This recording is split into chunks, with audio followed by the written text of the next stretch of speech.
Good evening, this is Pine Leaf Needles, and welcome to LOTRO Players News, where we take a look at the news in LOTRO, and here at LOTRO Players. And tonight we have with us Draculetta, Greetings, Lotro. Etheros, Hey.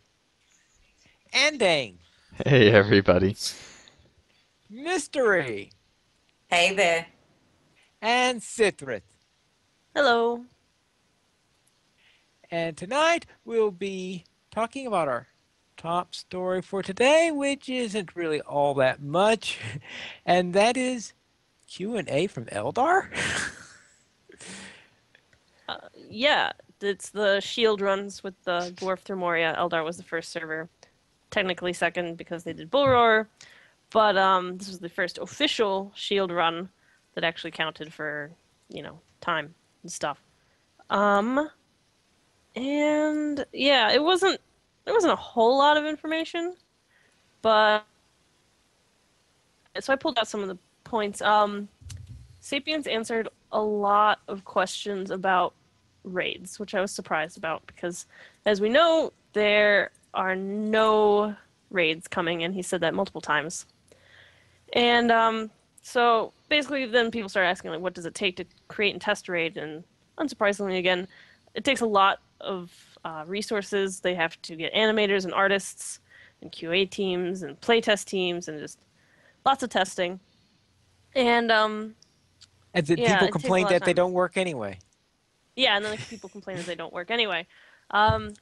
So, but then Horst Dev said that raids are an order of magnitude larger and are vastly more risky than anything else, and they are definitely on a level all of their own in terms of time consuming for creation.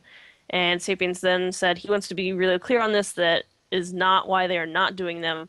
He doesn't want anyone to conflate the question and the answer to an unrelated question. The reason they are not making raids is because the percentage, based on their 8 years of server data, they said that the percentage of people using raids and instance clusters is too low to, um, you know, what Justify is the the word I'm looking expense. for? Yeah, justify the expense, exactly. So that got people riled up, which is not surprising. And what are the other questions? Let's see. If the devs and Roan want or do see that more of the player population uses raids and instances, will they make more? Again, this is just them clarifying that based on 8 years of data, this is how it is. People don't really do them that much. A very small percentage use them. So, they don't. They're not making raids right now. And yeah, the other questions are much less exciting or interesting, I guess. Question about integrating streamers into the community more. They know people stream Lotro like us, and he knows, hint, hint, nudge, nudge for any Turbine people watching, maybe. He knows some of us stream from time to time, and they've had some conversations about integrating them into stuff a little bit more. So who knows? That'd be cool. Don't know though. Question about Marthiel runs. If you don't know what that means, basically back in Shadows of Angmar, a game master or developer would take control of the Amarthiel character and would go to the Entenmoors and I believe some other places as well, like show up in some other places like Forakel. I don't Yep. remember. And so then players would have to like take down Amarthiel and there'd be all sorts of cool loot and stuff. And it was a really fun event. So they, obviously wouldn't be able to do Amarthiel again for lore reasons, but they said nothing is impossible. So who knows? That would be a cool kind of event to have again. Shelob attacks Minas Tirith. No. Now that would also not be very lore appropriate. Well, yeah, you got it there. However, if we get to hear Pineleaf announce it, I think that it should happen. Yes. He has to and voice then Shelob. He has to voice Sheila. Now this has to happen. apparently Sapiens also has some secret things for update 14. Apparently, yeah, he has secret things. He has having a hard time not talking about them. They're not earth-shatteringly game-breaking top secret, but he wants to wait and reveal them at the right time. I have no idea what his secret things might be. Maybe that's the 3-person group instancey thing? I have no idea. I have no idea what his secret thing is. Yeah, Maybe it's that's swan pets. Oh no, we already know about those. Yeah, we already know about Swan yeah. Pets. I don't know. That's kind of I hope it's something cool and not something just like, hey guys, like here's a, I don't know, quality of life thing. I mean, quality of life things are pretty cool. we Like have a mail, lucky but horse bridle that is coming into the game that may or may not uh, affect your war steed in any way. Oh, yeah, good grief. Erebrandir's other horseshoe. His Carebender's horse bridle just laying around there. Eventually, we end up with like a whole war steed cosmetic set for Erebrandir's You know, horse. that would actually redeem the horseshoe for me. I got to be honest. Like, Yeah, I mean, I'd be pretty into a cosmetic. hmm But speaking of cosmetics and war steeds, the next question is someone asked about the gear and the accessories that you can get for war steeds. Currently, they are not dyeable, which is really unfortunate because some of them are very bright colors like red or even worse, yellow. Like, it's terrible. But someone asked if they can make them dyeable, and he said he's going to pass that request along. It's been requested a couple times, and so he will nudge it a bit. And as you know, as a cosmetic lover, I'm all for that. Even more for it if the person he talks to listens to the nudge. Yes. Listening to the nudge is the key part of that equation. Implementing the nudge. Implementing the nudge. Oh my. All right. Anything else, or is that it? I think that's about it. There was also a another shield run on Duero Delve, but there was not really any useful information that came from that, to be honest, because I watched that Oh. live. There was a lot of food discussion. I presume then that you are going to be at Tuesdays, the one that's going to be at Winfola? Indeed, I will. I think I don't remember what time it's at, but hopefully it's not while I'm asleep. It's 5 o'clock. It's 5 o'clock server time, which should be 9 Yeah, that should be 9 a.m. my for you. So yes, I will be there. I don't know if I'll be on Windfola, like participating, or if I'll be in the chat, but I'll be there. All right then. On Monday, there is scheduled downtime for maintenance from 6 a.m. to 3 p.m. That's 9 hours that is scheduled for. So it looks, what are they doing? Redoing all the cages for the hamsters or something? I don't know, but there's a good chance that you're probably listening to this podcast during the downtime that's still going on. So, Yes. best of luck to the servers getting back on later today if you're listening then. Yes, so that is a pretty long downtime. I'm guessing that that they're getting all these maintenances in before update 14 to make sure that everything's nice and smooth when that update comes. But who knows what happens at Turbine. Now, our third story is U14 Build 3 notes are up. And anyone have a chance to do anything on Build 3 yet? Yeah, there wasn't anything major. The main thing, and usually this is true with the third build of things, is it's usually a polish build. And that was definitely the case here. There's lots of tiny details that they put in, and just a lot of focus on the NPCs. Now there's the Gondorian leather armor, which I think looks amazing. Um, I I didn't expect it to look like that, and I think that it actually surprised me, and I like the way it looks. One somewhat major thing was that there's a huge marketplace inside of Dol Amroth, and there has to be at least 200 NPCs, probably a lot more, just in this marketplace. So you can imagine there's a whole lot of lag in this city. Also, there's actually a boat. Actually, there were a couple boats we found out. Me and Atharos found, and Sithith, I guess, found out that are patrolling around the ocean now, or the sea, I guess. And so that's pretty cool. Are they boats or Mhm. or are they ships? Ships. They're ships. Okay. Yep. So And they're that's pretty. Yes, they are, and they updated some Corsair ships and did a lot of things to make some of the smaller towns more fleshed out and really start to feel like Gondor. And so it's just a lot of smaller changes that, when they all come together, help make the zone feel a lot more believable. And I think that it still needs one more build, though.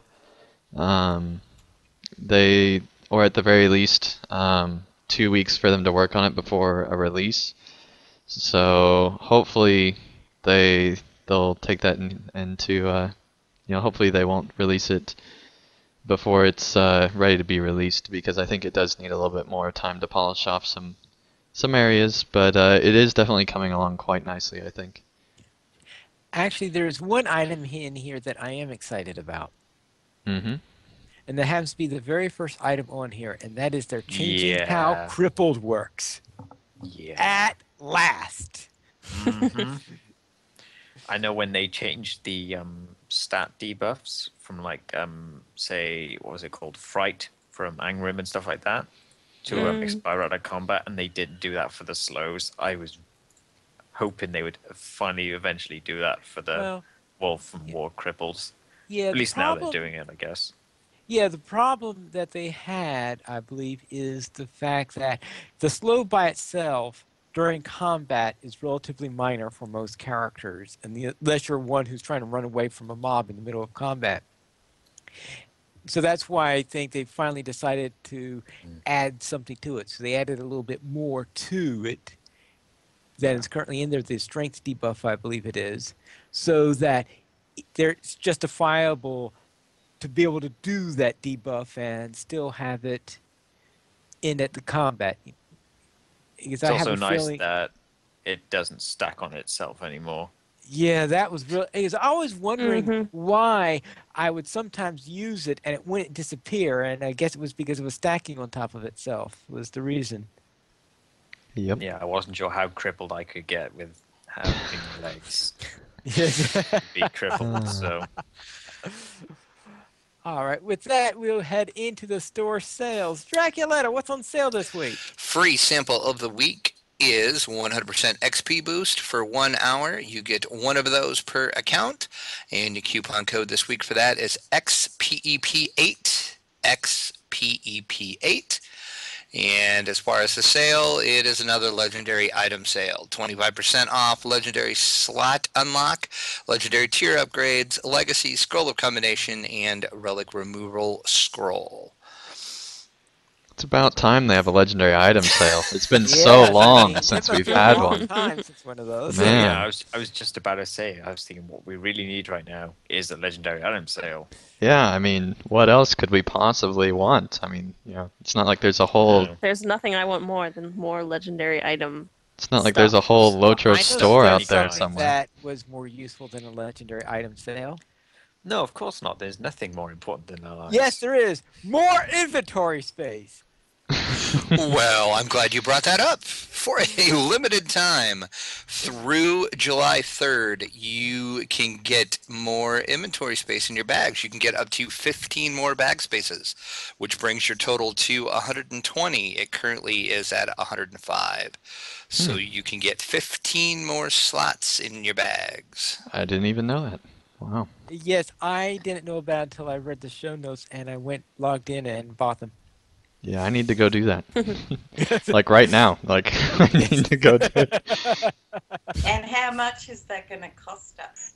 It is $3.25 per set of 5.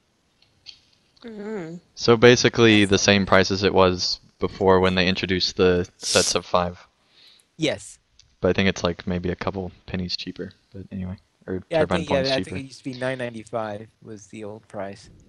Yeah, and the total price was $3.33, I think. Yeah. So a little bit cheaper, but basically the same. All right. Let's go into the LOTRO Players news, and we'll begin with Sithrith about her outfit of the week.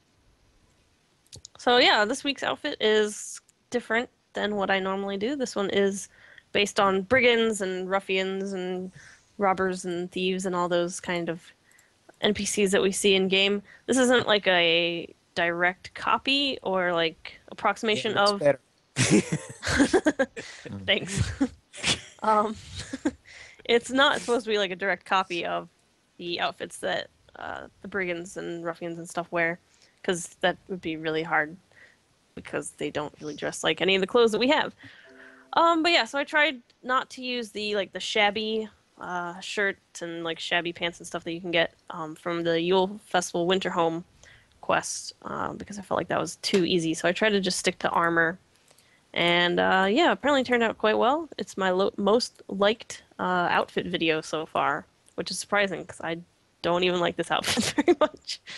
But apparently somebody likes it. Those All those right. people who like to RP as ruffians in Bree. Yeah, there are a few of them. Andang, what is the video highlight? Yes, finally, this week's video highlight is the Blue Bonnet Blues, which is by Bards, Beards, and Longbeards, which I think I don't need to say anything else after that. But in case you don't know who that band is, they make very, very funny YouTube videos about their band, the VVB, and well, this is no exception. So basically, it's the story of Blue Bonnet and all the troubles that her life has brought, I suppose. It's pretty funny. I recommend everybody checks it out. All right. Very well then. And what's the poll for the week? Well, finally, for this week's poll was, would you pay for a Beorning starter zone? And we actually had 127 people respond to this, and 54% said yes. So that's pretty surprising, especially when you consider that 21% of the people who said no aren't even going to buy a Beorning.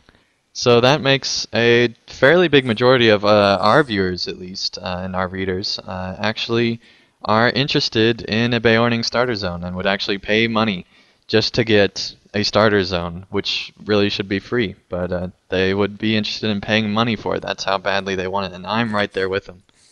Mm-hmm.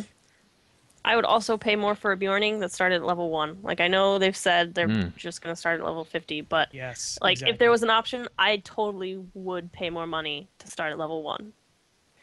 But Well, if they don't hold did your put breath. that in there, don't Yeah, you I know. think that that would make a lot of people angry and saying, "Oh, well, you're just wanting to money grab because you started at I level mean, 50." And... it's kind of a no-win situation. Like if they start at level 50, there's people upset that they can't play from level 1. If they start at level 1, there's going to be people upset that it's a money grab for the Gift of Valor or something.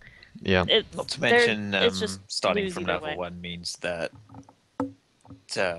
obviously there's a lot more work to do there. Well, that's why I said I'd pay extra because, like, I understand Mm. that that's the reason they're not starting it. I think that's actually the big reason that they're starting at level 50 rather than lore reasons. They could probably swing some lore explanation, but I don't know. it's I think that that actually might have been part of their agreement, but maybe not. I don't know. I could easily see that being part of the agreement. Well, you can introduce it, but you have to make it start on this side of the world or something like that. I could honestly see that being part of the agreement. All right. Well, Very well. Yep. All right, Brax. Oh, Brax is not here this week, but he did have a pick. Hey, and that stop, is- stop. Brax I'm is here. here this week. Oh, he is here. Happened again. I barged right in. You barged right in without telling me. Okay. Here also this week is Brax Wolf. Maybe I should play a stealth class. Yes. Yeah. After the number of weeks that you've walked in, surprising finally, but I think so. A few weeks ago, Massively posted their regular the Road to Mordor column by Justin Alivetti. And this one was interesting because SIP is kind of on the verge of LOTRO burnout. And so it's kind of a post that's talking about why he thinks nothing will ever be as good as the Shadows of Angmar content in LOTRO. And I think this is very relevant to talk about now because of the new Bjorn in class that we just kind of talked about in our last segment. Because all of those people who are going to be rolling a Bjorning are going to be skipping what a lot of people consider to be the best content in the game.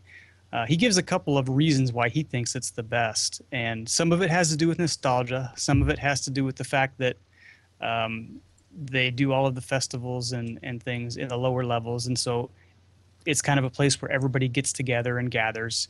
And some of it just has to do with the fact that it reminds him of kind of a simpler time, and maybe you can tie that back to nostalgia as well. But it's kind of an interesting kind of argument that's going on now, somewhat triggered by the fact that you have to start the Bjorning at level 50, and that is that not only are you skipping 50 levels of content leveling and learning the character, but you're also skipping potentially some of the best parts of the game. I think difficulty factors into that as well. Even today, the difficulty in the old content is probably a little bit better balanced than the stuff at the higher levels. I don't know how I feel about this personally. I do have a certain sense of fondness and nostalgia for the older areas, and I certainly like re-rolling characters, and I certainly wish that I would have the option to roll a Bjorning starting at level 1 so that I could experience all that with a new class again. But I don't know that I would call it necessarily the best content in the game, especially when you consider the way some of the questing flows and stuff like that. Wonder what you guys thought about that. I think Definitely. that okay, you go first. Oh, okay. Sorry. I definitely like the thing that really makes me not say that Shadows Angmar is the best content in the game is the questing. Like the questing does like a lot of the areas does not flow very well at all. Like how many times have you heard people or have complained yourself about the epic quests, especially like the later epic quests that have you travel back and forth for hours just to do things? Like that's not fun. That is Yeah. super frustrating. There's a lot of back and forth stuff, and some of the stuff I think. I mean, since questing is such a huge part of the content, it's like it. That is the main thing that keeps me from saying it's like yeah, nostalgia is good, but like if you just look at the content itself, it doesn't really stack up. I don't think. Yeah, it's like a few of the big like cardinal sins they make. For example, the North Downs, or at least before the revamp, used to have that thing where you would have a solo quest line, and then the very last bit of the story, the very last quest, would be a group one. And if you couldn't find a group, well, you were stuck with an unfinished story. And for a game that prides itself on story, that's really bad. Mm-hmm. And then there's obviously the other one where they ask you to go to an enemy camp, kill things, you kill the boss because he's in the way. You go back. They ask you to go back and kill the boss. Mm-hmm. So that's really annoying. I mean, that does occasionally turn up in other zones, newer zones now, but they tend to be more like you go there and the quest automatically pops up while you're there to kill him, instead of having to go back and be asked to do it. And when you think about it, that just makes more sense. Like if you think about like how your character would be in that situation, they wouldn't just be like, okay, well I only have to collect these sacks of flour and then I'll go back, and like I won't bother to go kill that big bad orc over in the corner. Yeah, Because- that's like the real thing I loved about these newer areas is that your character seems to think for themselves more instead of just being a dumb slave that does what people ask them to do and that's it. Right. But yeah, it's kind of the same thing for me where the questing I feel is definitely not where Shadows of Angmar's biggest strength is. It's not bad, but I think the newer stuff does eclipse it quite a bit. Yeah. My I get the main feeling my main thing on this basically trying to decide if Shadows of Angmar really is the best content LOTROs ever have is oh wow moments. Rivendell was an oh wow moment when you come over that hill and you see the entire valley before you. That's an oh wow moment. Just about every player I've talked to remembers that moment when they went over and saw Rivendell Valley. I also had an oh wow moment when I entered into Moria for the first time. There's something just genuinely exciting about the first time you enter there. And then again when the next expansion came and the next expansion, and it just kept continuing to happen. And if it wasn't getting progressively better, I don't think I'd continually have those oh wow moments. I think eventually I'd realize that, well, I've seen all this before or something like that. But I think that it's continuing to get better and better because I keep having these oh wow moments every single expansion where there's something that just blows me away that Turbine does That- that's way above and beyond anything they've done before. Like that view of Dol Amroth when we first saw it. And when you see Helm's Deep for the first time and stuff like that, that just totally blows you away at the scale of things. And I think that that's one of the things LOTRO does best is that it's almost a surprise when you come across these like big iconic landscape areas. And that's part of Tolkien as well, I think, where usually the coolest places are inside a valley or something like that, and so you usually have this big reveal of like that next amazing spot. And I know for a fact that every single expansion, when I'm doing it for the first time, I think that it's better than the previous one, and it feels like the story flows better, and things happen that just make it feel like a better, higher quality thing. And I really do think that each and every time I've found something that I can latch onto that says this is the thing that made this particular expansion make the game better moving forward. And I think that LOTRO has progressively gotten better and better. That being said, from a nostalgia point of view, I can definitely see his argument. I think his point about it being like the hub of main activity, especially about lower level players, I think is a big point because there's no really other place in the level range of like 1 to 95 And do you that think people really Uh, congregate. do you think that that's Maybe 21st Hall. Yeah, but that's just more a hub than it is a social At this congregating area. point, it's not so much more, not nearly as much a hub as say Bree, which is the hub. And do you think that that's a failure on Turbine's part, where they just haven't put enough social things in these newer areas? Like, for example, I I Bree don't think has. so. I think that's just a natural way of how it is, because it is after that point you sort of just end up It's the with first payroll. main Right, but I mean, I know other MMOs like SWOTOR, for example, have like capped level festivals and things like that. Whereas LOTRO, really, the festivals are always in the starter zones. I think And it's kind of smart on their part, though, isn't it? Because if you're going to fragment the population like that, if you get to a point where you're really scratching for people on the servers, the lobbies are going to be looking around, going, "Where is everybody during this festival?" You know. yeah, And I but think do you think that they should just not have any type of festival for a higher level area? Like that's basically limiting all the social stuff to that side of the Misty Mountains, I think. I think it's think you're intentional though, because if you look at what they've done, they've revamped those lower level areas in the last couple of years, and I think they're absolutely planning to do it that way. I don't think it's a failure or an oversight, at least not in my opinion. But do you think that that's a good idea? I mean, having no social like promotion in places beyond the early areas? I think like the comparison you made to SWOTOR is a big thing because in SWOTOR all the story content is free. You can go to each of these areas without having to spend money. That's very different from LOTRO because pretty much from Bree onward, you have to spend at least turbine points and often money just to get there. So I think if they were to do what SWOTOR did with having festivals in the higher level areas, people would feel left out. They would, but I mean the fact that there is nothing at the higher level, like basically from level, I don't know, maybe even like 30 on, there's just no social events held in the rest of the game. Doesn't that seem kind of weird that Well, I'd like to see a festival in Dol Amroth. I think that'd be pretty cool. I mean, does Like a swan Gondor and festival. Rohan and the other places not have festivals? I I mean, can see Rohan not having a festival. I could as It's well. kind of They're in a pretty bad grim. spot well, to they really. would. Rohan would have festivals, but not during the time in which the game takes place. Yeah. Right, but there has to be some type of thing that they could make for Gondor or some other location that we've been to before that has Lothlorien could probably have a one. festival. Yeah. Or Rivendell, there's probably elven festivals and things like that, so. Well, actually, Lothlorien is perpetually having a party. Well, this is Yeah, true. that's true. In chat, PK, I don't know how to pronounce your name. I'm sorry. Crichton? V. You know who I'm talking Crichton. about. You know who I'm talking about. Yeah. Crichton, yes, there you go.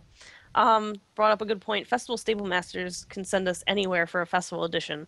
So they could make like a little enclave somewhere Yes. in Although it's a higher probably level actually, zone. now that you mention that, there is that point that the stables to festival places, the actual stable master doesn't show up anywhere except in the low level zones. Mm-hmm. Hmm. And that's an issue too, I think. Yeah, but well, they do give you a map there though whenever you log in. Yeah, that's true. You get a map They do, wherever you are. but I mean, I still think that because they teleport you there, why not have I mean, it'd still be a level 1 festival or something like that. Or even just have an event and not call it a festival and have some type of event in a higher level area that involves a lot of players. Because that's what SWTOR did. It wasn't a festival. It was a rat ghoul event or whatever it was called. That's kind of like the Amarthiel runs. They used to always be in the high level zones, something like that. And that's just kind of gone away. And I think that that would be... Because here's the thing. I think that there should be role players in Rohan and role players in Gondor. I would hate it if, because for whatever reason, role players don't make it to Minas Tirith and role play there. I think that would be a huge lost opportunity. Because, I mean, I think that it adds so much to the game having those role players there, and yet, especially on Landerville, I really don't see them beyond,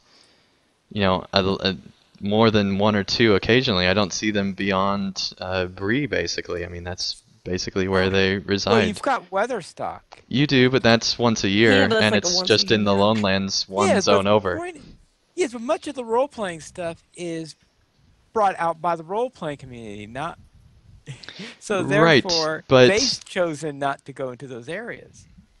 But there has right, but sometimes is that Turbine has to give because incentive. exactly, is that because there's no reason for a role player to go beyond? Or is that because the role players don't want to go beyond?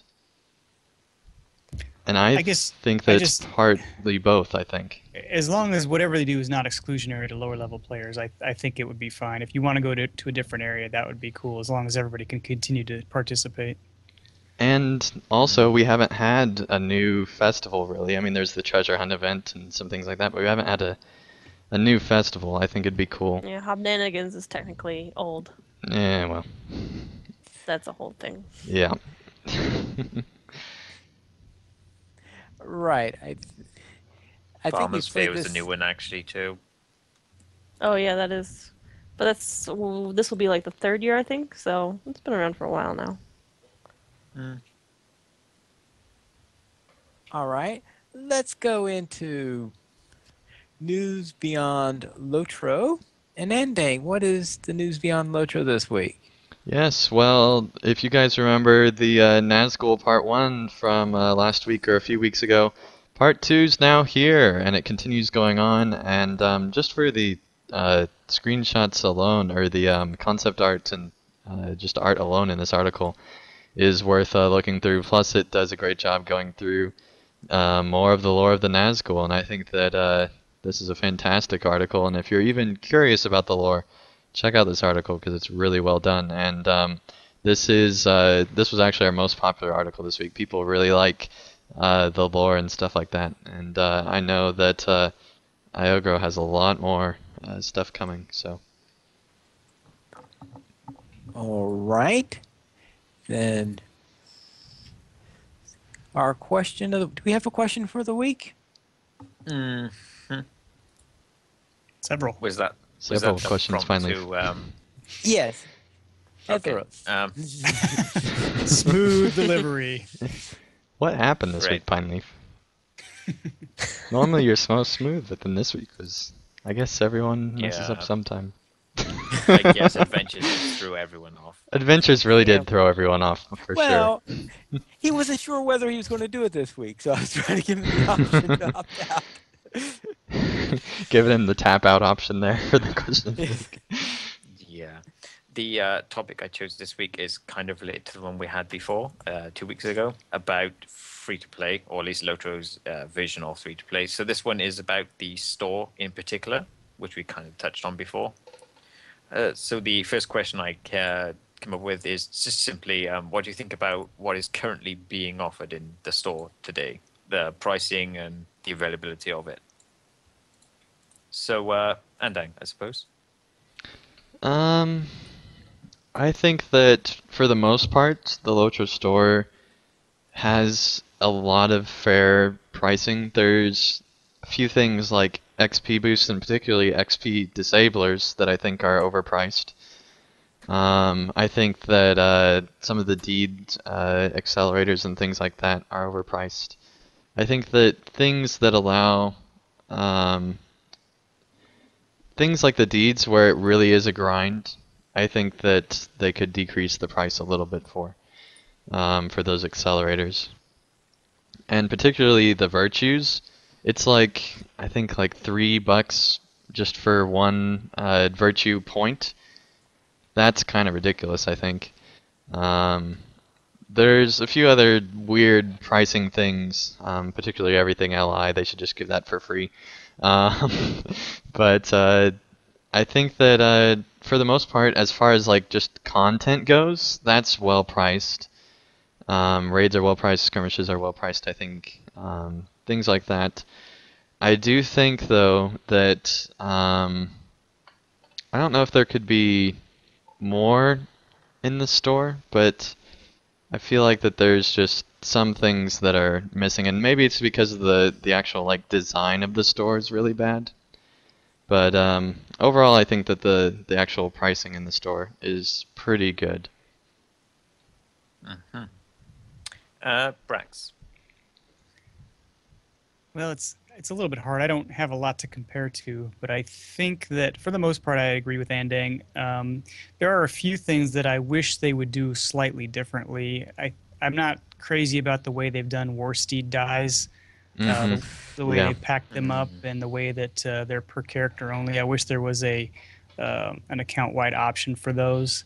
Um, not only the dyes, but also the colors for the steeds themselves. I think I got some on sale and I've never bought any again because they're just kind of they're per character as well. And if they were per account, I probably would think about it a little bit harder about buying those. But I'm probably going to pass on those for the rest of my tunes just because it gets to be a little ridiculous to buy the same colors over and over and over.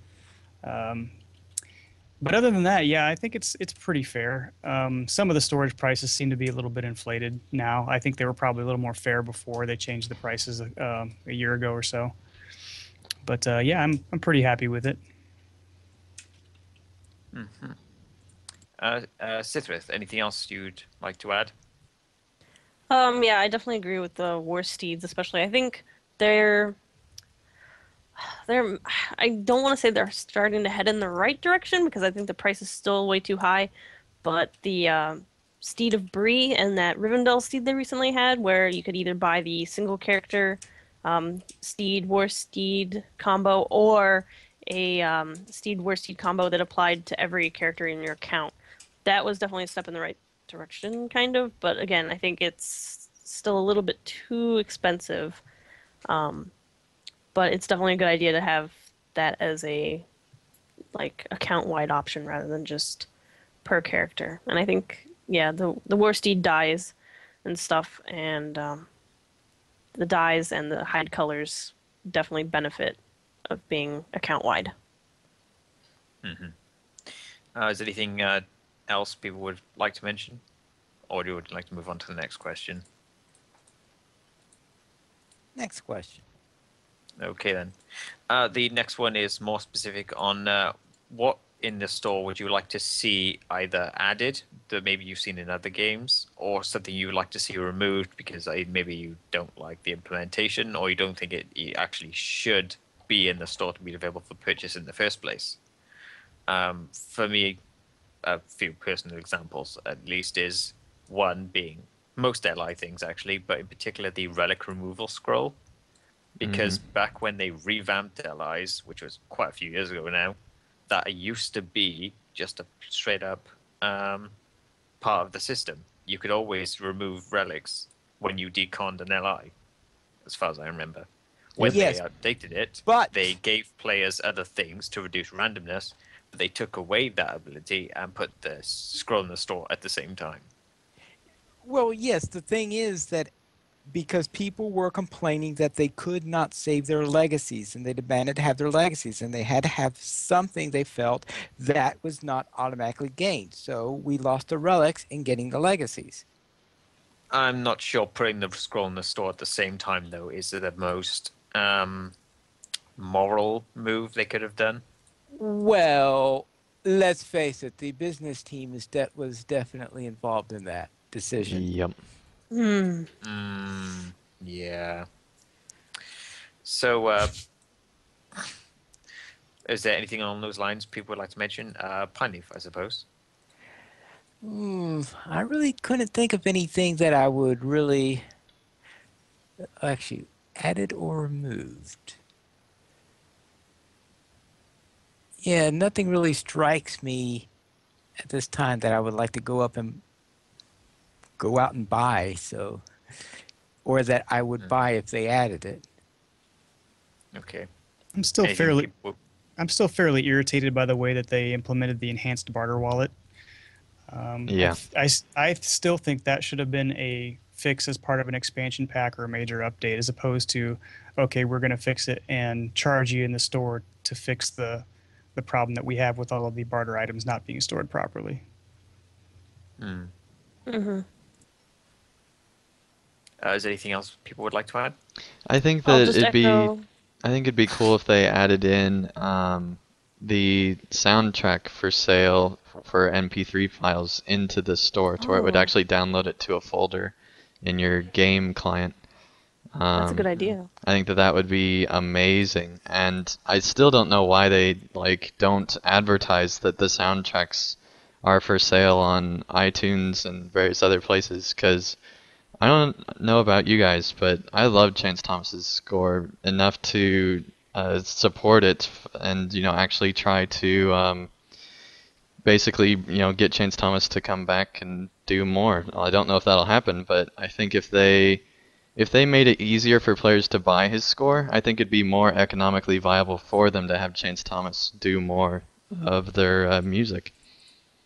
I mean, for me, not even just Chance Thomas's stuff, but a lot of the little side tracks they've done. I know in Rohan, Yep. East Rohan, they kind of had a few that their in-house composer did, where I actually quite enjoyed, but you can't really get hold of them because they're just hidden in those files. hmm So having that would be actually pretty cool.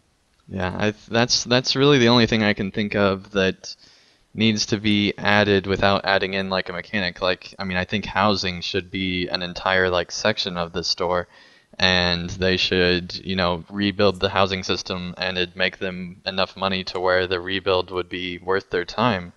But Should obviously, have that's a little like different. a I model think. home, and have a housing version of Lolly's Market with a model home with little model displays of different housing items and stuff. That'd be cool. Have like a Lolly's Market for housing. I could see that. Hmm. Sarah Oakart And housing. sell Oh. blueprints in this sell house blueprints in the store. That would be a good one. Yeah, I mean, Yeah. I think If that they would have the main source, or no, I don't know about the main source, but I know a lot of MMOs base a good portion of their income on housing, and I think it's kind of weird how, LOTRO seems to, for me anyway, have a great, a great model as far as it goes, but I don't think that I think they're really missing out on housing. I think that that's a place that, even just selling more items for your house in the current system would be something that I'd like to see. And then see if that makes enough to actually try to do a revamp from there. Test the waters a little bit. I think that's probably one of their biggest weaknesses. Is I don't think that they've been adjusting the store gradually, but I think especially in recent times they haven't tried to experiment, testing the water for things to see if there's a market for more stuff that they could add Well, to it really did make add money. the Gift of the Valar. That was kind of experimental. That was experimental, and it seemed to work fairly well. But one area in particular is PvP. I don't think that they've experimented hardly at all with in trying to monetize. And I know that in that community, they really want to buy stuff because they want more people to get involved with PvP and make it be a bigger part of the game. And I really do think that if they were to just even like add in more cosmetic skins for creeps and things like that, they would sell really well. Because I remember when they introduced the purchasable cosmetic skins, a lot of characters bought those for their creeps, and I think that they could really do that. So I think just experimenting more and more with the store is something that they could add in, where they just dip their feet in places and see if there's markets. Especially experimenting with different cosmetics and different skins don't and things for I think various they've objects. actually released any new cosmetics for the store. Yeah, it's No, been a not while. since they Available opened in it. game for Mhm. ages. Yep. So here's another question here is just related to that. Do you think there anything there that you think doesn't belong in the store? Like I know Brax mentioned the Bala wallet that should have been done better. Do you think there's anything kind of similar to that either should be made free or available to players as is, or maybe just shouldn't be able to be bought in any kind of situation? I think the XP Bare-chested disabler. dwarf. The bare-chested dwarf. The XP disabler for me is something that just, I don't know why that was ever introduced. That really, really made me angry, especially since they made some type of XP change to where players would actually be getting even more XP, and at the same time they introduced that disabler, and I think that that was really terrible, in my opinion. Yeah, that might have just been timing, because there are quite a few people who like that XP disabler. Yeah, but I don't think people should pay for it. I think that should have been a Yeah. free introduction into the game. I People see. should at Okay. any time be able to disable their XP. Yeah, in my I opinion. believe the explanation at the time was that the work to do it would have been so much that there's no way they would have been able to do it without making a profit of some kind. The explanation is that the people in the business office would have vetoed it if there wasn't some way to monetize it. Or that. Or at the very least, make it account wide. Yeah. Yeah, an account-wide one would be good. Or at least That would be where really it's like account bounce, you can sort of equip it or unequip it and swap it between your characters if you wanted to. As is, as soon as you equip it to one character, it's stuck there. Or make it be like 5 TP as opposed to whatever it is in the Well, store. that's no profit at all, really.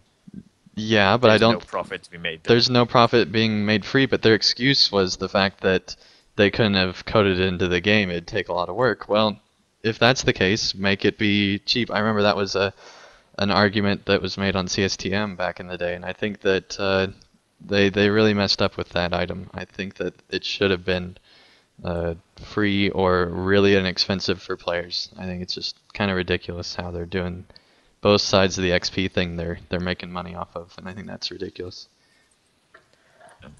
I think just the pricing thing is sort of a way to decide how cheap they can make it without it actually being so cheap that they don't make any profit.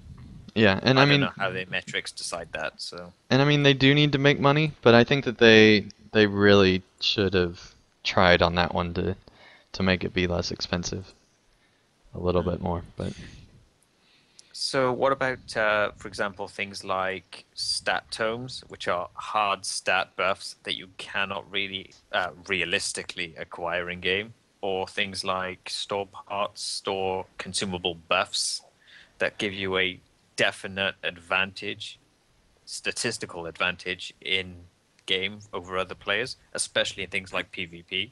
Do you think those really have a place being in the store? Kind of related to those, not one of the things you mentioned directly, but personally, I think the Gift of Valor was a bad idea. I understand why people want it, but I think it's not a good idea. I don't think it helps. I don't think it helps the health of the game in general, because it means people are paying to skip a huge amount of content, and it just seems counterproductive to me. Honestly, I don't care. If I suppose some people have more time than money, and some people have more money than time, and they're paying for it either way, in whichever means they have that in abundance, I guess. So if somebody wants to pay to skip content or pay to up their stats, it really doesn't even bother me, because that just means somebody else is grinding and paying with time instead of money. it doesn't bother me in LOTRO, especially with them not introducing raids in a while. It really has not bothered me at all, because LOTRO's not the focus of this game is not at getting at cap, and so if players want to I'm not spend a little saying bit I more money, disagree with it because I'm like competing with people. I'm just saying I think it's counterproductive for Turbine themselves to like incentivize, or maybe not Yeah. incentivize, but have that option to be like, hey, we know that this content isn't great, skip it. Well, I Or think something. that it's appropriately priced though, to where they are getting the same amount of money either way, if that makes Oh, well. sense. So you know what bugs me concerning the stat tomes? Mm-hmm. The fact that a stat tome has to be an exact match on when you use it. In other words, if you have a stat tome 5, you can only use it Yeah. if you have used Yeah. stat tome 1, 2, Mhm. 3, 4. That's You stupid. can't use a stat 5 as a stat tome 1. You have to go to the store and buy the other 4 or some miraculously other way. It should Yeah. just be a Getting it. +1 instead. Yep, I agree. I think a big part of the reason there's not so much upset people about these stat tomes and other such like statistical advantages is that LOTRO is not a competitive game with other players. The only really competitive part is PvMP, in which case you're competing against the creeps, which is a completely different part of the game, really. It's not like, say, SWTOR, where you are actually competing against other players who have had to level and grind the same way you have. It's just kind of a unique setup, at least in terms of PvP, I think. Yeah, yeah. I don't have any problem with the Gift of the Valar, just because I if I had a little bit less time, then I would probably purchase it, not for my first character, but for alts and things like that. But luckily I have enough time to be able to play it without having to pay extra. But I can definitely see how that could come in handy for a lot of people. One thing that I forgot to mention that I would really like to see added to the store is a tour of Middle Earth buff, basically, or a different character or something like that. Where that character's only purpose is basically to allow players to tour the landscape without getting attacked by mobs or anything like that. And the reason I think that that'd be cool is because I know a lot of players that just have absolutely no time to play Lotro. And they've said several times that they want a way to be able to just look at the landscape. And I think Turbine could make a lot of money just allowing players to just tour the landscape. And I think that that could also solve some role-playing problems as well, of the role players being in Bree only. Tourist mode sort of thing, I think would probably be difficult to set up so that people can't exploit it in terms of, say, deeding or transporting Well, the across the thing landscape. is, But I think if they could make it work, it would be very attractive for lore fans, especially. well, my thing is, don't let have no type of progression of the players, and just they don't get any XP or anything. They're just basically a cameraman. They don't really Basically, see exist it in as the being like a world. session play character. Yeah, I mean it's basically they're not really in the world. They're just like touring it, and they can still interact with players and things like that, but they can't go anywhere. Players can't. They're just limited by enemies. They still get hit by one-shotters, but they don't have to worry about enemies and things like that. So an easy way to do that would be just make them be 10 levels above whatever the level cap is. Problem solved. Move on, and just not make it be available to the other people, because I think that that could be something that a lot of players would be interested in. Yeah, might be something worth looking into. Okay, so the next question here is, where do you think the store has maybe advanced too far? Maybe not necessarily in terms of pricing or the items they've added, but in the way it's been implemented into the game, or even the reverse, where maybe they haven't kind of promoted it enough in certain aspects. So, for example, LIs, where it's pretty much entrenched at this point. Do you think areas like that, it's maybe gone too far to an extent where you kind of almost need it just to actually get by? I suppose we'll go Andang again. Deed grinding, I think they probably would have edited the older areas deed grinding if it weren't for the store. Um, I think that one area, though, that it's advanced too far is the store itself. I don't think that their design of the store currently meets what it needs to because of all the stuff that they've added into the game. I think that they need to do a total redesign of the store where people can find things a lot easier and it loads quicker and things like that. It's kind of ridiculous, and also the amount of stuff that's displayed on screen at one time in the store, it's usually just a few items. If they would, decrease the size of the icons and allow more things on screen, it could be used a lot more effectively, especially since there aren't scroll bars. It's just moved to the next page and there's only like 4 things on a page. It's pretty ridiculous. I It mean, loads very slowly. there's a lot Yeah. more effective ways they could implement the store, I think, and I think that's its biggest weakness is just how it's advanced. They've added so many things to it and haven't really updated the actual design, and I think that's a really big weakness it has. Do you think there's anywhere in game then? Do you think it's maybe gone too prominent, aside from deeding? Mm, I mean, LIs as you mentioned, but I don't know too prominent. I think that it's because of the model that they chose, it's needed. I think that, and I don't know if the way that it's been coded, if this is possible, but I think making it be less obvious for VIPs and allowing them to turn off notifications every time they get turbine points and things like that. And I don't remember what it is, but there's something that happens that really annoys me when I do something and a notification comes up every single time that I could purchase something to make it be quicker. I don't remember what it is, but When you close your legendary item window, maybe Yeah. that yeah, happens a that's lot. probably it. Yeah, Always accidentally click the buy another slot thing. yeah, yeah. There's some things I could do. I think the main thing though is having the ability for VIPs to turn the store off would be cool. Or at least decrease it to where it's not an icon on your screen and things like that if you're paying, the monthly or yearly fee. So, do you think, this is just a general question, do you think it would simply be enough for there to be one button on your panel that goes to the store and not having it be in a whole bunch of other panels? It's in the deed, the allies, the character panel to buy, I think, virtues, all other places there. Do you think those are really needed? Or could they I just mean, get away with the basic button? I can see like having some buttons in other places just to let people know, like, hey, if you want this, like for example, the Worsteed and the cosmetic windows, like oh, like just so you know, like you can get more slots here if you want them. But like stuff like when you click on the traits, like if you're looking in your trait panel and you're clicking traits to see what trait to slot or whatever, like if you, it used to be you could, I think I talked about this last time we talked about the store. Yeah. If you click on a virtue, rather than opening up your deed to like a deed that awards that virtue that you're currently in progress with, it opens up the store now instead. Like that's the kind of thing where they should not have that button there That because is annoying.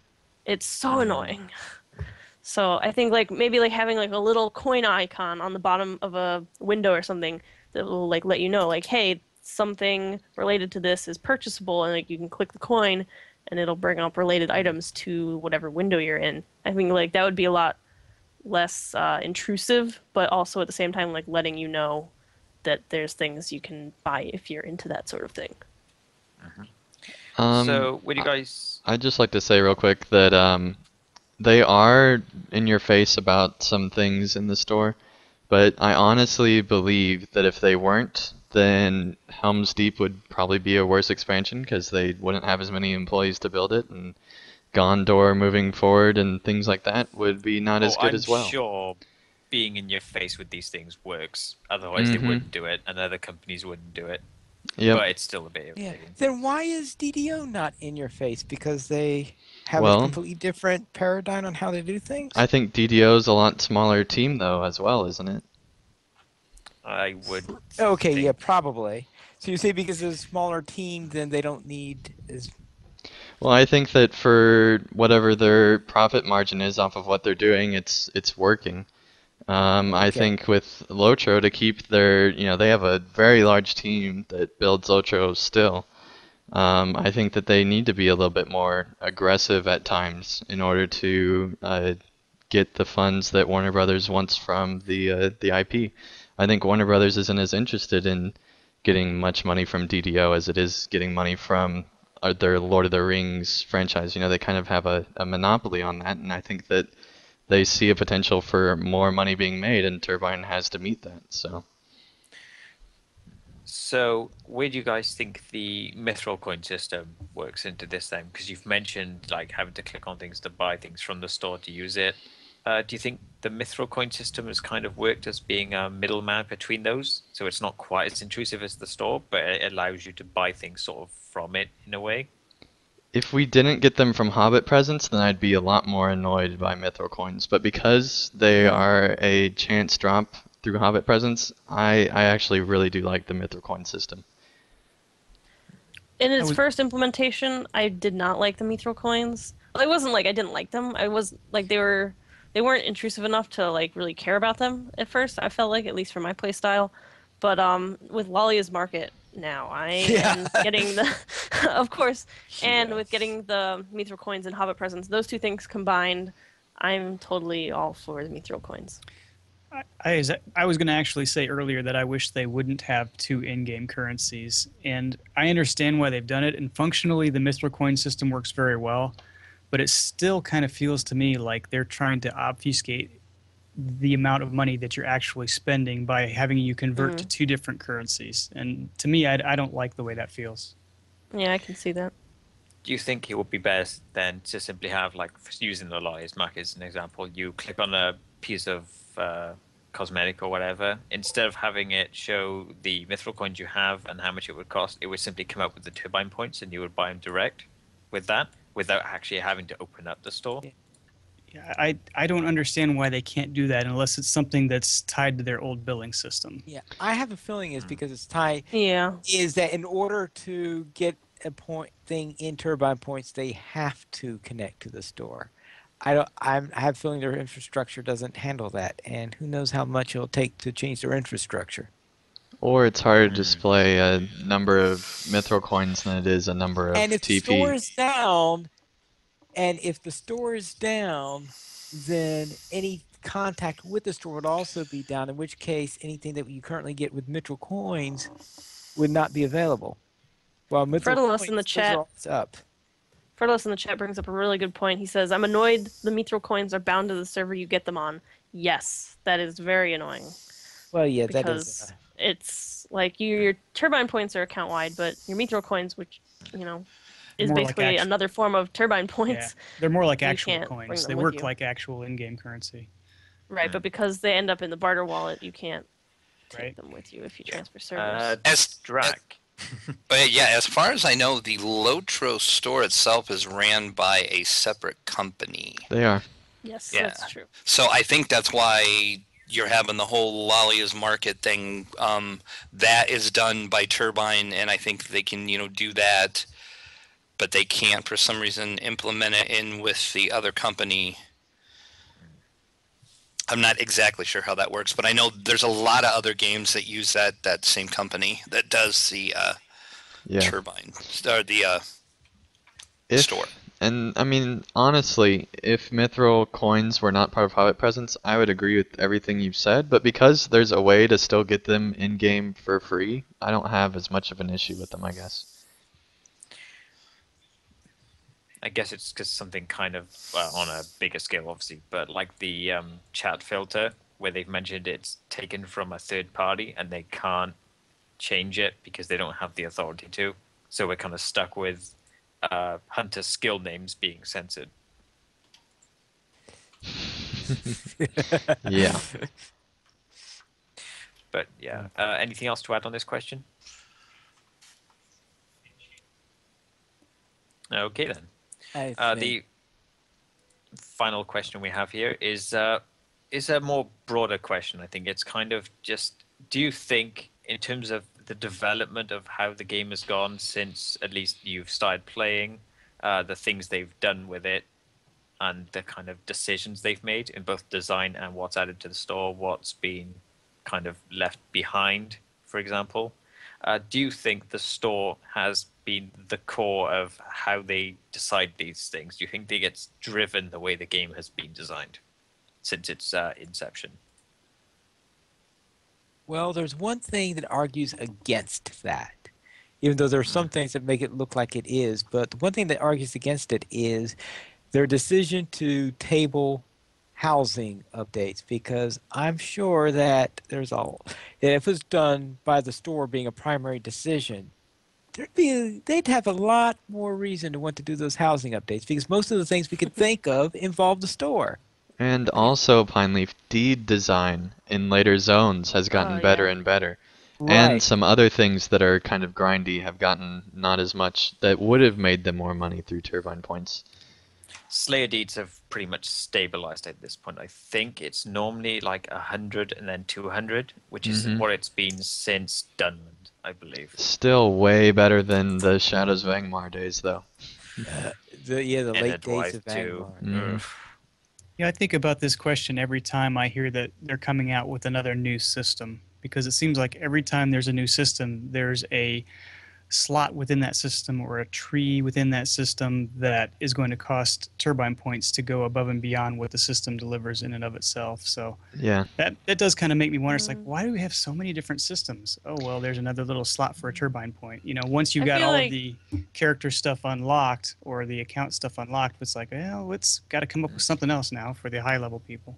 I feel like they tended to introduce a whole bunch of new systems though before the store was a thing as They well. did. And it's kind of Turbine's thing is just making tons to of new make things and then systems abandon them. and then not do anything with them. Yep. One thing that does go against it though is Warsteed cosmetic colors definitely goes against it. I think that was really driven by the store. I mean, especially considering that on Bulroar they were $1 for 100 turbine points for an individual color, whereas now it's like 300 or 500 TP. $5.95 It's for 595 TP colors. for 4 colors. Yes. Last time I checked. So yeah, that's More ridiculous, speed appearances in especially general, the whole customization. When it's on also. sale, it's usually like $3.95. yeah, especially the fact that the colors don't actually go together is the real issue, Tell me and the about fact it. that the hides have a different thing that you have to buy for as well, and it's ridiculous. Yeah. That sounds like to me the less as a matter of driving the design as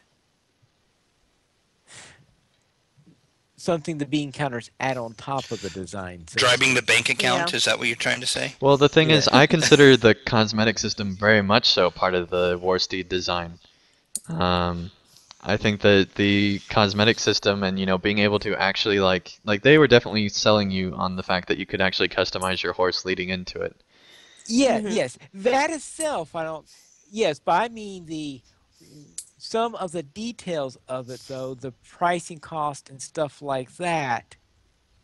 That sounds like something that isn't necessarily directly with the design, since the pricing could have been different and the design could have still held the Right, but same. the main design change I think is the fact that they made it to where you have to actually buy the packs buy the colors in packages. I think is a design change. I think. I think another example that Fredless just mentioned is festivals, and that is a big one. For Yeah. me, Oh, because yeah. that Oh, whole yeah. Festival, yeah, decision to that is turn being them driven by the into store. days, which you can then conveniently reset with mithril coins, is what killed the enjoyment of festivals for me. Because before you used to go in there, say 30 minutes, get some tokens, buy an item or two, and there you go. You're done for a bit. You can come back later, like in an hour or two if you want to, and get more stuff. But now you hit a day to do it. You can do it for a day and that's it. Yeah, festivals are Yeah. ridiculous. They ban And you the from doing any prices- more stuff. Yep. The prices have reflected that as well.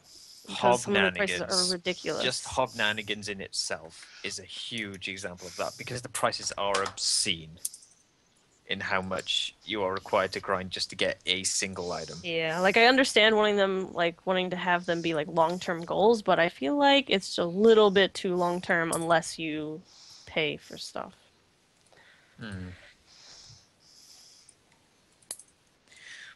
right, have we finished out our discussion on this matter? I suppose we have. Then we'll head on to donations then. Let's have a big thanks to Darwin of Landreville for a $10 or more donation to Lotro Players. I just made a donation and wanted to say how much I enjoy listening to Lotro Players news each week. I just watched the Update 14 videos and am incredibly excited to see it all myself. It was great to hear the genuine excitement of Andang and Ethros as they took us on a tour. Thank you and keep up the good work. Excitement from Ethros? Darwin We've kind of of been a bit like, I don't want to say negative, but kind of debating and stuff like this past half hour. But in terms of the landscape in this new era, it is phenomenal. And I know I like to gush about the landscape a lot, but they really have outdone themselves with this one. And that's why I was genuinely excited to be exploring it. Yeah, and And that shows you how much there is to update 14. If Ethros gets excited, yeah, I do think though that I really do believe that if they didn't force if they didn't force in these, cosmetic, these store purchase buttons and things like that, I really do believe that Lotro might actually start to be coming in a decline. Because I honestly think that is what's keeping Lotro in the black and continuing to get better and better. Because I mean that epic battle system, like it or hate it, it took a ton of money to develop, I'm sure. And Well, that's their fault. the mounted combat the mounted combat system took a lot of money to develop, and all these systems they've been spending literally years and years on preparing moving into it. And I think without the store sales giving them money to continually develop and actually be able to fund these systems to get the real scale of Middle Earth, I honestly believe that they wouldn't be able to do everything that they want to do within the limits of their engine. They'd instead be more limited by their budget, I think. all right, very well. And also a big thanks to Ursik for a $5 or more donation to Lotro Players. To help support Lotro Players, simply go to the donations page where you can help the podcast of Lotro Players and also help support the site. We have $5 and $10 mentions where you can donate and get a mention on one or all of our active podcasts for an episode depending on the amount. For $5, you can get a mention on the podcast of your choice. For $10 or more, you can get a mention on all of our active podcasts. Once again, we don't have any reviews, but if you would like to give us a review, then post it on the feedback pages of iTunes. And now for our featured comments. First, from Scott. Let's see, who would be a good person to read this? Any volunteers? I don't. That must mean that's Brax who volunteered, right? Why? We chose you. You haven't Because had your you were session late today, and Brax. snuck in. Yeah, you were Yeah. late and snuck in. This is payback, Brax. I didn't know that's what that meant. Okay. Note to self: be on time next time. Note to self: read through the show notes so you. Okay. I think one part of the reason for the departure can be seen in the transcript at question number 19. Raids are an order of magnitude larger and are vastly more risky than anything else. They are definitely on a level all their own. The part of that I want to focus on is the use of the risky. I imagine Turbine is well aware of the difficulties they have had in recent years producing instances that don't get hindered by bugs or rendered outright unplayable by them. Dragok bugging out in multiple ways. This is his examples of them. Flight to the Lonely Mountain rendered unplayable by many by lag spikes upon spawns of groups of ads is another. Neither were resolved quickly, leaving raiders very frustrated at being unable to utilize the new raids. Additionally, Flight to the Lonely Mountain closed by Turbine due to numbers of people exploiting a loophole left on it, First age symbol drops repeatedly assigned in locations where they later said they intended second age symbol awards. Big sick battles were not warmly received by the Raiders, who feel unable to perform their class roles there. I reiterate all of the to point out that Turbine, while not in a position to discuss it, is obviously well aware of their track record in recent years in the development and deployment of raids. It is not great, but they know they can make landscape quests with a much lower rate of problems, and when there are problems, they've been able to resolve and or bypass them fairly quickly. They're not risky.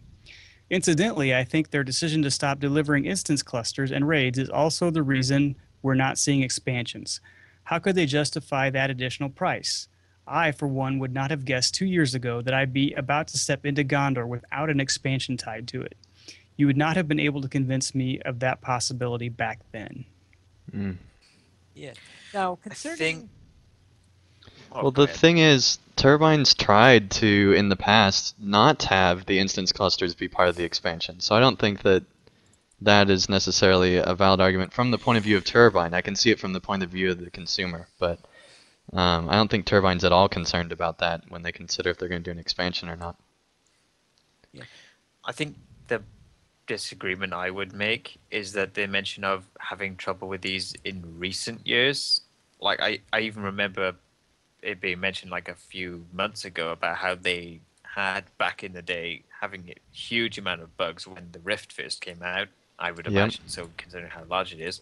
I get the feeling that a lot of this is just people remember all the good stuff from those most beloved raids and instances, so they forget just how many problems they had when they first came out. Well, I think also a lot of the player base wasn't around when those were introduced, and so they see those working just fine, and maybe don't consider since they the fact never that they were so experienced buggy. them when they were broken. Actually, has the Rift ever been 100% fixed? I don't think so. I think it still has a little bit of a bug in one part.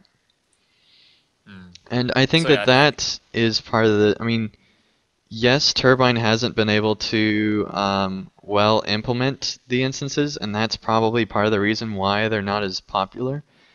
But if Turbine's not able to well implement them without bugs and hasn't really been able to, then, you know, maybe they shouldn't be building instances if that's part of what's deterring them. Maybe that's, you know, part of the reason why they're just not going to build them, because there's every single instance that I can remember has had that's been like the instance of that expansion or update or whatever has had an issue of some level that has made it to where a percentage of the player base hadn't been able to actually finish the instance. Particularly Dracok, I think, was the worst.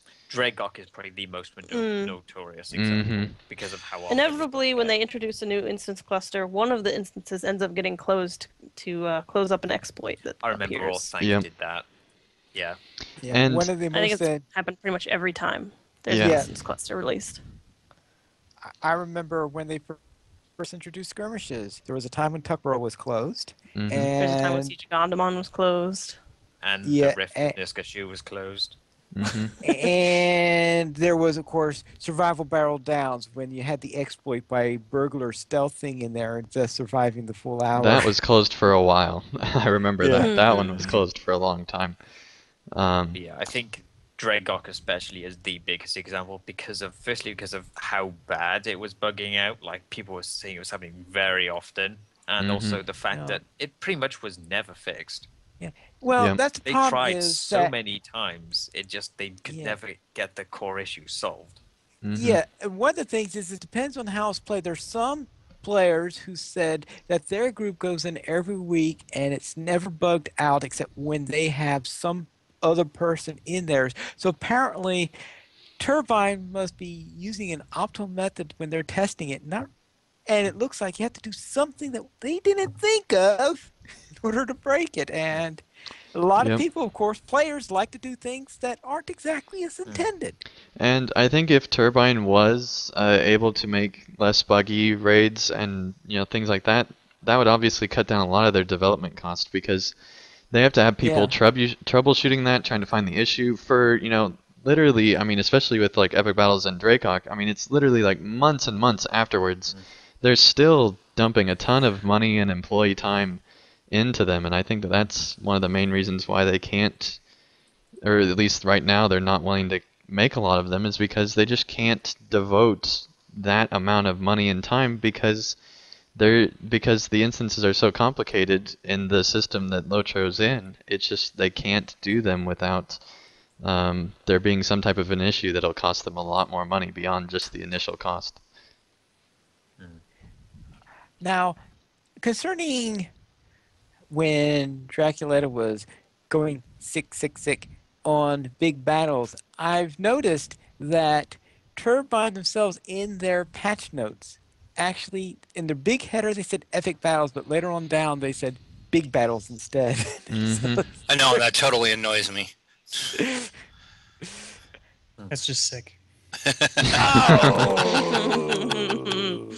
We did not get any Good one. emails this week, but you can contact us at lotroplayers.mymiddleearth@gmail.com, and you can also follow us at Twitter, lotroplayers at lotroplayers, Andang at pvmp_andang, Braxwolf at Braxwolf, Sithrith at Sithrith, Draculeta at Draculeta_72, Etheros at Etheros, Lillicate at Lillicate Buggins, Mystery at Mystery XOX, and Pineleaf at Pineleaf Needles. And you can join us live. Lotro Players Adventures goes live every Saturday at 5 p.m. server time, and Lotro Players News goes live every Saturday at 8:30 p.m. server time, and that is United States Eastern Time. And you can join us by going to lotroplayers.com/live, and be sure to join us in the YouTube chat. That is all for today, and this is Pine Leaf Needles asking you to skirmish responsibly. Death.